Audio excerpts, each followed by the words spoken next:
A ver, cuando pensamos en la autobiografía de una santa, lo normal es imaginarse historias de piedad, de devoción desde la infancia, ¿no es cierto?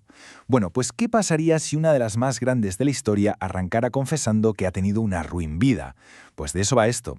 Hoy nos vamos a meter de lleno en la mente de una de las místicas más importantes del siglo XVI, Teresa de Jesús, a través de su propia obra maestra, el Libro de la Vida.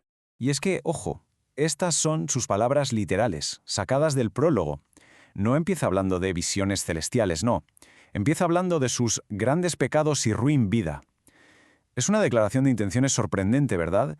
Desde la primera página nos está diciendo, ojo, que esta no es la historia que se espera. Esta es, en realidad, la historia de una lucha. Y aquí viene un punto crucial.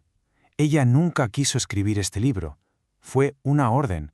Toda esta confesión, que es súper íntima, súper reveladora, no nació de un deseo personal, sino de la pura obediencia a sus confesores. Para entenderlo, el contexto lo es todo. Pensemos que estamos en la España de la Inquisición. Y claro, sus experiencias místicas, los éxtasis, las visiones, pues generaban una desconfianza tremenda. Así que sus superiores le ordenaron escribir un relato de las mercedes que el Señor me ha hecho. ¿Para qué? Pues para poder juzgar si su espíritu venía de Dios o, como muchos temían, del demonio. Así que el libro es en parte una defensa de su propia alma. Pasemos a ver cómo se construye esto. A ver, ¿en qué consistía exactamente esa ruin vida de la que hablaba? Pues resulta que durante décadas Teresa vivió en medio de una guerra interior profundísima, con un alma literalmente partida en dos. Es que sus propias palabras lo describen con una fuerza increíble. Ello es una guerra tan penosa que no sé cómo un mes la pude sufrir, cuanto más tantos años.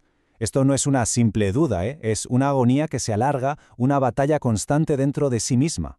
¿Y cuánto tiempo duró esta guerra? Pues casi 20 años, 2 décadas enteras en un mar tempestuoso, como ella misma lo llamó. O sea, no fue una crisis pasajera, para nada, sino el estado que definió una parte enorme de su vida.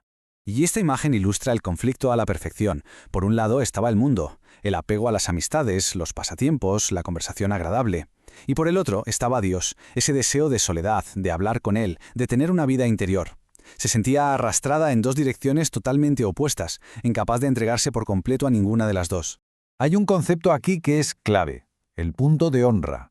Para Teresa esto era una obsesión por la reputación, por el qué dirán, por el estatus social. Llegó a llamarlo una pestilencia en el camino de la oración. Porque, claro, es imposible acercarse a Dios con humildad si una está todo el tiempo preocupada por mantener las apariencias. Vale, ¿y cómo salió de esa guerra de 20 años? Bueno, pues su solución no fue una revelación de un día para otro, sino un método. Un método disciplinado y muy práctico, el camino de la oración mental. Teresa usa una metáfora que es fantástica. La oración es como regar un huerto.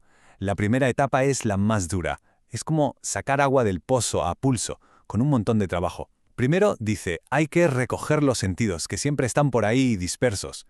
Luego, meditar en la vida de Cristo, para enfocar la mente.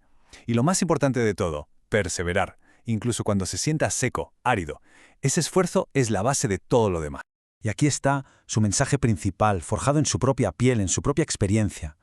Por males que haga quien la ha comenzado, no la deje, pues es el medio por donde puede tornarse a remediar.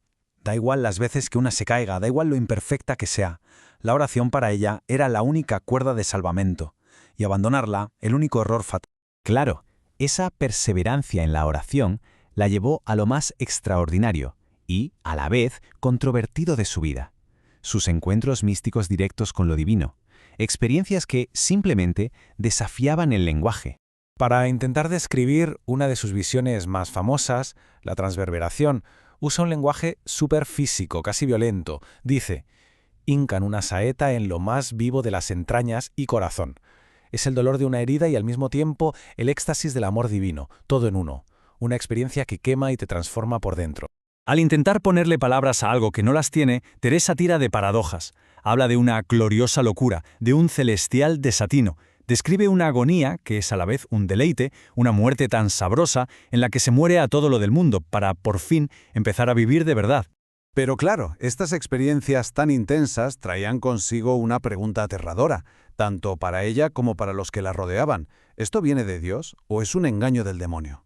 Y no era una pregunta teórica, Su reputación y puede que hasta su vida estaban en juego. Es que estos dones divinos no eran una bendición tranquila y ya está.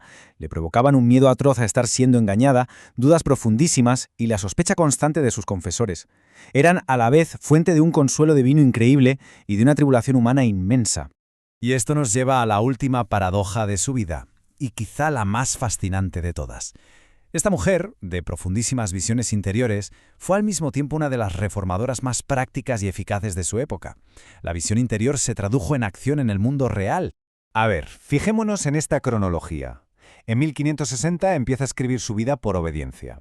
Solo 2 años después, en el 62, canaliza toda esa energía espiritual para fundar el convento de San José en Ávila, que era una empresa logística y administrativa gigantesca. Termina el libro en el 65 y para el 68 su obra recibe la aprobación de una de las figuras más respetadas de la Iglesia española, Juan de Ávila, validando así su camino. Su misticismo no la aisló del mundo, la impulsó a transformarlo. Entonces, ¿qué podemos sacar en claro de la vida de Teresa contada por ella misma? Pues primero que la historia de una santa puede ser en realidad la historia de una lucha humana muy profunda y con la que es fácil sentirse identificado.